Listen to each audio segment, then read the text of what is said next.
ভাইরা আমার, 7-8 দিন হলো এখনো পর্যন্ত আমরা কিছুই করতে পারলাম না। এই দুঃখে কলিজা ছিঁড়ে যাচ্ছে।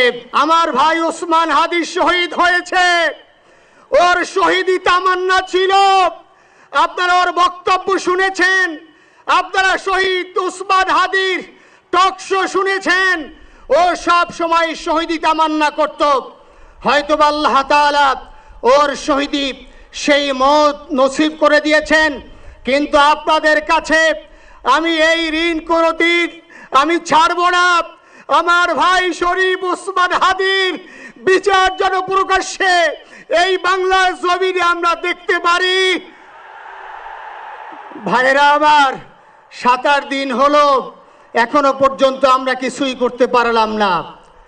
এই দুঃখে কলিজা ছিঁড়ে যাচ্ছে। আমরা ওসমান হাদির জন্য দোয়া করি।